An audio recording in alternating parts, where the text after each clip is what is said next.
دولت لفيناسي دولة طبعا بوي برزان 148 تعريفي دولت هي 148 لنواني وي هندق ألن يتشكل لدزقا كاني إداري كوملقا يعني مؤسسيك ومؤسسات كاني شون اللي خسخانة هي شون اللي بوليس هي شون اللي دايري طابو بلدية هي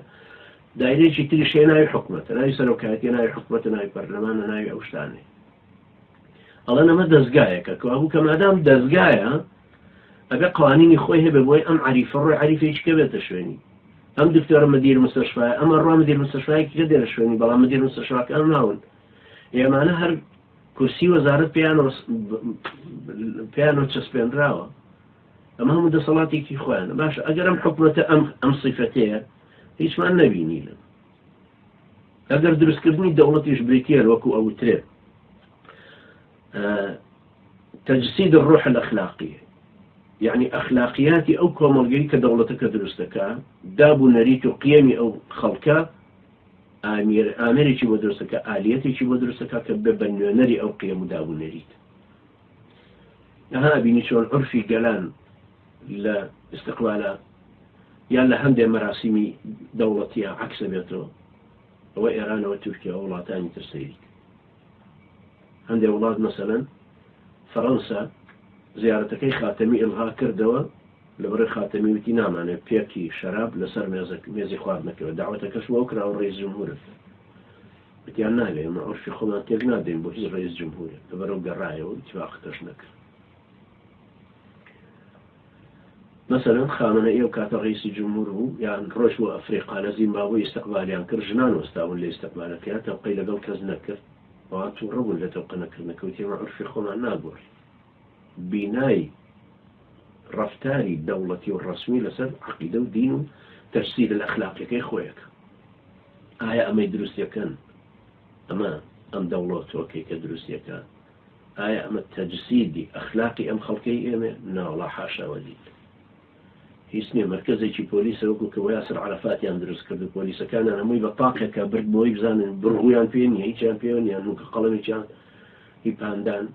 هموسي كان الله نقرته تواهم مسألة شرب وطاقة روش ياسر عرفات دولتي شي درس كرد نيلسون مانديلا بيود بياسر عرفات وتي والله كوري باكم بس حوصل كردي المرجورة وقال بغير فتور عظيم ومالوش قورتري أنا دامي نجت من السجن خلق يصحوا صار خلقهم معاناتهم تشجع بدولته يجي تشجع كدولتي خوي بإرادة بقوة بيتي تو إرادة كتشي كدرستك تعريفي شيء تلو صوت له تعريفه عليها دولة آليتي دصلاتها آليتي مرجيني خيني خلقك دكتاتوري هرواية حزب دكتاتوري بروليتاريا هرواية لكومونيستك حزب كاني درش هروان لأوروبا بديمقراطية ديانا سر حكم بلا سيستم كان أقورنك السيستم سرمایه داری أم دولتش كا مسعود برزاني يدرسي كا آليتي مجيني خيني خلقتي آليتي كوكرنوي سرمایه داری شي ترجع سرمایه داراني أمان اشتيري كان ومراء الحرب للصومال لأذربيجان يوشونا نيتر كشرنا أخوان تياو أوان هم جيجلواني أوروبا تلك زختيان خزة سر ألبانيا سر كوسوفا سر صربيا سر بوسنا لبرو أوروباي دائما بمحكمة عندك شانقد وكو ميلاسوفيتشو ميلاديتشو وكو أوانا بلان دولاتاني ترجوي بينادا چونك أمانة همي أميري حربا كي خوازرا حربك درستكنو لنا خو بارتيو تشيتي خويا بس نزور دولة من بون بويا نعنوي لخواني تيبدن وجنا استعدادي الشر كنا خيانا هي باشان أمانة كسر ما داري كل ولا تدرس تكن حساب بنكي كان أنا جرته ولا أغا كان لدي أم حساب بنكي أنا ديسان لأمريكا وأوروبا نابيني سا ترامب شلون دسي قلت بس حساب بنكي كان يوم ويانا عراقي كان بقشتي بأمانش بتعيبة يشتغل أنجا أبيني أمس ديسان تأثيراتي كترية كوابو دروس كردني دا صلاتي شي كردي فشا هربو تغذية سرمایه داریکە و تێرکردنی سرمایه داریەکەی دەرێ بەڕێگای ئەمانە ئەڕوە چۆن لەوتەکە بەڕێگای ئەمانە ئەڕوە تەسەورکەن کۆمپانیای DNO هی نەرویجی 1950 نەوتی تاوکی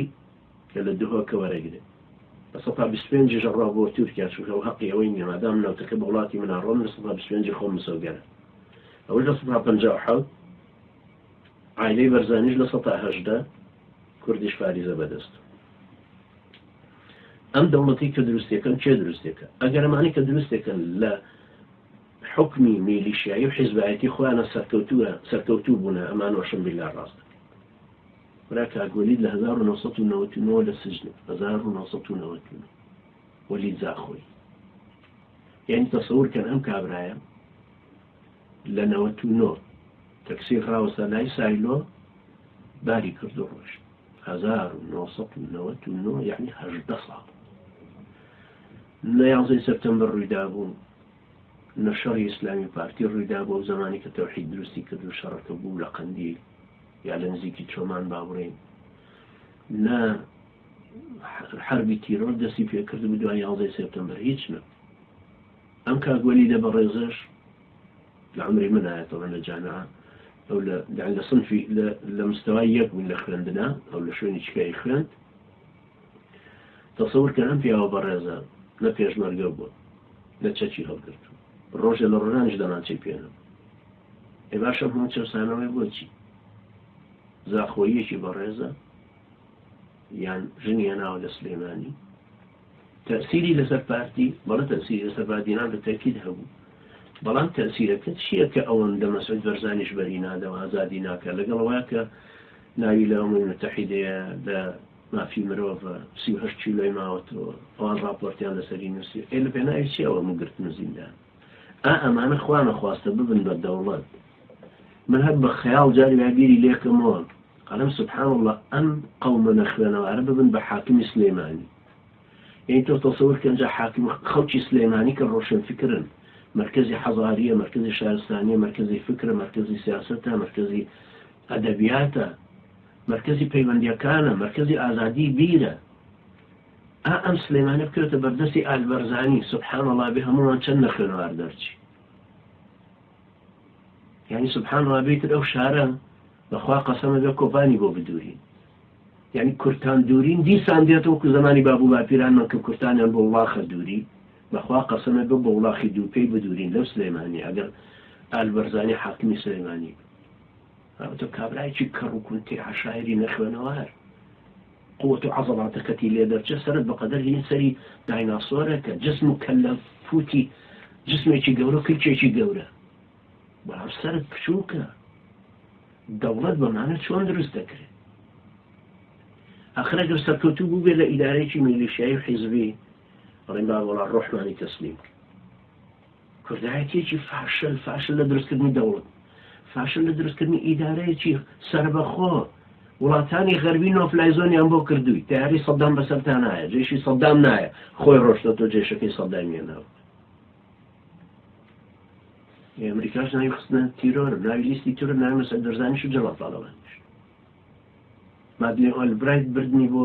ئیتیفاقی واشنگتن، ئۆلبرایت وتی عادی تەوقف بکەن لەگەڵ یەکتری، لە ژنانی ئازیان نەبوو تەوقف بکەن لەگەڵ یەکتر. ئەمانە حکومەتیان دروست کرد لەبەر چاوی هەمومان. کاکە بە حساب یەک حکومەتە دوو ئیدارە دوای هەر کەمێکی پێچوو شەڕێکیان کرد شەڕە شۆقێکی زۆر خوێناوی لە کەس نەزانەوە یەکێتی ساڕوخێنا بە فندق هەورامانەوە لە ناو هەولێر یان بەناو شوێنە سەرەکیەکانەوە ئەوانش لێوە ساڕوخیانە تەقانەوە بۆ ملام ئاغای ئەکبەری، ئاغای ئایەتوڵای حشتری، ئاغای تیمساری، ئاغای تیمساحی، ئاغایەکی ئێرانی لەم لابوو لە کەس نەزان، ئاغایەکی تری ئێرانیش لەو لابوو تۆپەکانیش بە ئەمری ئەمانە تەقێ لێدە هەر شوێنێکی کرد هەر مهم و هەر خوێنەکە گەورەتر ببێت. دوایی یارمەتی یەکێتیاندا دوای سەیران بن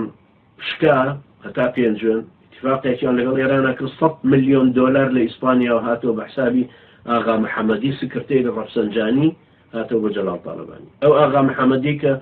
هادووە سلێمانی و جەلال تاڵەبانی ناوینە ئاغای مەپەری لەبەرێ جەنابەت کە هاتی بارانباری ئاغای مەپەری ڕسمەکەی قازی محەممەدیشمان لابرد لە بەردەمی ساحەی سلێمانی و سەرەتای جادەی مەولەوی. آخر کوردایەتی چیمان پێفرۆش. آخر ئەم کڵاوکردنە سەرەتۆ ئەگەر لە میلیشیایەکەی خۆت لە حیزبایەتەکەی با بە حیزبەکەت لە دەرەوە شەڕەشۆقتان بوو لە شاخەکان دوو بەرانی نێرینە ناڵم بەرە ئەمە بەرەی جود و ئەمە بەرەی جوقەد و دوو بەرە لە یەکتریانەدا خەڵکیانە کوشت ئەنجا سەر یەکتریان بە بلۆک وانە کردو هەر کەسە گەچوە سەر ئەوی تر زۆر خوێن ڕژانە لە یەکتریانەدا حکوومەتیش پارەی بەوەردوو لە ئەناردە چەکی وەردوو لە ئەنار ئەوە هەر لێی گەڕەباسی ئەو شاخانە ناکەم و کاتە عەقڵتان عەشایری بۆ عەقڵتان لە خوێنەوار و شەڕ و شۆختان نەکرد لەو شاخ و چێوە لەسەر هیچ گاو گامێش و حیوانات شەڕ و شۆقەکەکەن عەلە لەقەل لەسەر گژ و جایەکە لەسەر پاوەنی ئێراهینیش ناڵێم بەریتانی یعنی پاوەنێک مێرگ و غوزارێ شەڕ و شۆقەکە گاو مانگا لەسەرەوە یان لەسەر کەلاچێکی تۆپی و حیواناتەکانی تر شەڕیان ئێوە لەسەر چی شەڕتان بوو لەو شاخ و چێوە ئەوە ێسەر نەوتە ئێستا دەسەڵات و نفوزە پاشان کە هاتنەوە شارەوە عەقڵیەتی میلیشیایی هەرەمە لەسەریانە بوو هەر یەکە ئەیوز گەورە ببێ لەسەر حسابی ئەوی تر ئەو شەڕە قورسەیان کرد لە ناو هەولێرە و شەڕە قورسەکە گەیشتنە زارگەلی خەلیفان یەکێتی گەیشتنە زارگەلی خەلیفان کۆسرەت بەسەرۆکایەتی کۆسرەت تیارەی ناتۆ تیارەی تورکی هات لەیدان و گەڕانەوە جواب بە ڕۆژی ڕوون لەبەرەوەی پارتی تەواو خۆی تەسلیم بە ئەولا کردم ئێستا شەروایی چ شتێک لە مەسەلەکە گۆڕاوە ئەمانە کە ئەیانەت دەوڵەت دروستکەن دەوڵەتیان پێ دروست نەکرا یەک حکوومەتی کوردیان پێ دروست نەکرا یعنی تەسەوور کردن عەزیزانی منجا هەندێک لەو گەنجانەی ئێمە ئێستا بیریان نایە ئەو شتانە بۆیە بیریان نەخەموو تەسەوور کردن عارف تەیفور بۆی جەڕامەوەیەکی لە قیاداتی پارتیە ئەیوم ئامۆستا وەڵڵی کە اختلافمان بوو لەگەڵ یەکێتی ئەوەی وەزیری پارتی بوو کورسی ئەوی نائیبەکەی خۆی کە یەکێتی بوو بردوێتی ئەوەی یەکێتی بوو وەزیرەکەی یەکێتی بوو نائیبەکەی پارتی بوو کورسی یەکتریشیان دزی مێزەکانیشیان دزی هەرچی یەکتریان ئاوە فەرموود کرد لە یەک دایرە دوو حکومەت دوو ئیدارە کەش و فشێکی زۆری کوردایەتی یەک دانە تەلەڤیزیۆنیان دروست نەکرد یەک محەطەی تەلەڤیزیۆن کە قسە تا بەناوی کوردستان آخر تۆ دەوڵەت لەسەر چی دروست دەکەیت لەسەر ئەو هەموو زوڵم و جەبەڕوتە لەسەر ئەو هەموو لاقانونیە لەسەر ئەو نەخوێنەواریە لەسەر ئەو عەشایەرگەرێتی ئەو کەڕەکوونتێ عەشایریە لەسەر ئەو زۆرە ملی و شەقاوەتی و جەلادی سەرجادە لەسەر چی دروستێت یاسا دەرکرد خۆت پابەندی پێ پەرلەمانیان بۆ تەشکیل کردی بیناکە بینای سەدام و مەسروفەکەش سوید کێشاوێتی کلیلەکەی داخست و کابرای فەرەنجی لەبەر و بڕنە و لەشان کە بەژەر ڕسمەکەی ملا مستەفای دێت و ئەڕوا دوایە وەڵاوەش حرەسشەیە ئەوەش تەقلیدی هینەکان نەکاتەوە نیە لە لای فرانسۆ میتران لە پاریس کە ڕۆن ئەو باڵا بەرزە گەورانە ئەو حرەسانە بەحساب دەرگاوانە نیال دەرگاوانی لای مەلیکەکان ئەو بەحسابەیەش دەرگاوانی مەلیکی دروست کرد جا سەیرە و فەخفەخە فشەیە تۆ سەیرە و پەرلەمانە بەتاڵە و بینایە خەڵک بەزەی پیادەتەوە بە بیناکە بڵێ ئێمە پەرلەمانە کەچی سەیری شوێنی کۆبوونەوەکانی مەسعود بەرزانی ئەڵێ یەک پارچە خلیجە هێناتە لێرەداننا وەڵامی کوڕەکەی سعودەکانن کۆبوونیان لە ڕیاضە یا کۆبوونیان لە دووبەیە یان لە شارجە یان لە ئەبوظەبیە بەڕاستی مە زۆر بەجددیمەیان وەک ملاحەزەی ئەوتان کردن مەسعود بەرزانی کە کۆبوونەوەکانەکە چۆنێکە لەکوێیکە جا سەیری پەرلەمانیشتان کردووە جارە خەڵکێک هەر خەوی لێکرد هەر ئاوا دانیشتووە خەوی لێکەوتووە هەرکو فواد مەحسووم یکاکە ئێوە دەوڵەتان لەکوێ پێ دروست دەکرێت لێگەڕن فشەی کوردایەتی دەوڵەتان دروست نەکرد یەک حکوومەتیتان دروست نەکرد پەیوەندیەکانیشتان پەیوەندیی پیاوانە حتا سمتان سووا لەقەتان لە یەکتردا دوای ئاخوڕەکەیان بۆ تەرتیب کردن اختیلال هات یەک ئاخوڕی دانەتی بە بە شێر دوتانەکە لەقە بۆ لە یەکتردا ئێمە ئەیبین و ئێوە شەر بیخۆن و ئەنجا ئەمە ئەحمەد مەتەر شێعرێکی جوانی هەیە ئەڵێ حاڵی ئەم حاکمانە وەکو مانگایەکەوەی دۆشن هەر ئەیدۆشن و سەتڵە شیرە ڕوا کەچی لەو لاو پەرداخی شیری بۆ دێنەوە جامێک شیر بدێنەوە بۆ مانگاکە هەڵیە لوشێ سپاسەکانە زۆر سپاسانە کەم شیرەکەتان بووێنە هەر لە خۆتیان دۆشیوە ئەنجا ئێستا بە شیریش بۆی نانن یعنی شیرەکە بێنەوە خۆی شیرەکەی خۆی بخواتەوە شتێکی کەی بۆ دێنن لێو خۆیان ئینتاجیان کردووە چەکە دەمانچەیە بۆی دێنەڵێ ئەوش دەمانچ ئێوە پیاوی دروستکردنی دەوڵەت نین چونکە ئێوە خۆتان فاشل بوون جارە دەوڵەت نەوەکو ئالیەتی وەکو دەستگایەکی ئیداری فاشل بوون لە دروستکردنیە لە هەموو ڕوویەکەوە لە بەسیترین شوێن کە خەسەخانە بێ لە بەسیترین شوێن تەمەڵخانە بێ فاشل بوون تایە چیتە دوایێتە ئەمەمان بۆ بکەن بە دەوڵەت چیمان لێقەوم بەخوا قەسەمە بێ نیوەی کورد ڕاکە بێ بە لاجێ ئەسیاس ئەفۆرقی بوو بە ڕئیسی ئەریتریا، ئێستا نیوەی ئەریتریا لە دەرەوەی. تەیموری ڕۆژهەڵات بوو بە دەوڵەت، نیوەی خەڵکی تەیمور ئێستا ڕای کردەوە لە ئوسترالیا تەوالێت پاک بکات. جنوبی سوودان بوو بە دەوڵەت، تۆ بزانە چۆن تێکبەر بوون لە مەدای 2-3 ساڵی سەرەکیە. هەر ناتوانن دانیان نیشێنەوە پێکەوە. 2-3 ملیۆن هەر ئاوارەی ئەم وڵاتان و هەملاولان. ئێمە خوانە خواستەیەوە دەوڵەتەکەتان بۆ دروست بکرێت کە خۆشتان درستی ناکاتەوە. ئەگەر خوانە خواستە بۆتان دروست بکرێت ئەم ڕێفراندەمە فشێت چیمان لێ قەومێ وکات. نە قیەمی ئەخلاقیەکی بەرزدان پێ تاکو بڵین ئەم دەوڵەتی دروست دەکەن نوێنەری قیەمی ئەخلاقی کوردە. نە پێشتریش تەجروبەیەکی جوانمان لێبینی ون تاکو بڵین وڵات چۆن دەستگای خەستەخانەیان هەیە، دەستگایەکی دەوڵەتیش دەتوانن دروستکەن. ئەگەر قیاسی کەینەوە بە دەستگای داپڵۆسین، دەستگا داپڵۆسینەکانتان یعنی هەمووی ئەوای بینین ئاسوارەکانی. لەبەرەوە نە ئێوە پیاوی دەوڵەتن درستیکەن ئەم ڕیفراندۆنەوە ئەم ڕیفراندۆنەمە نازانم هەروە دێتە بەرەو سەر زمانم ئەم ڕیفراندۆنمەوە ئەم ڕیفراندۆمەوی دۆمەوە ئەم ڕیفران لەگەڵ احترامم بۆ دۆمەکان لەگەڵ ئەم ڕێفریدانە بەڕاستی چاواشەکاریەکی کوردایەتی فاشل، کوردایەتیەکی علمانی ساحب غولوی سەرسەری سەرجادە بەڕاستی وەخوا قەسر ئەوەی سیمای بەشەر و پیاوانە بە کوردایەتیەوە نییە، نە دین، نە قەومێتی، نە علمانێتی، نە دیموکراسی، نە ئەخلاقی عەشایری، هیچ هەتی و موچەیەکی لەگاوچی چۆنە لە سەرجادە و باری عراقی یعنی شوێنە شەقاوەکان تا لەوە خەڵکی سەرسەری چۆنە کوردایەتی ئەم سیما و سیفەتانەی جاران بەمە ئەوترا بە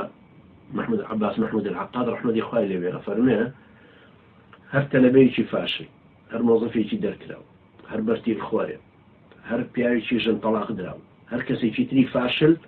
ئەمە بینی خەلیەکە لە خەلیەکانی حیزبی شووعی. ئێستاژ وایە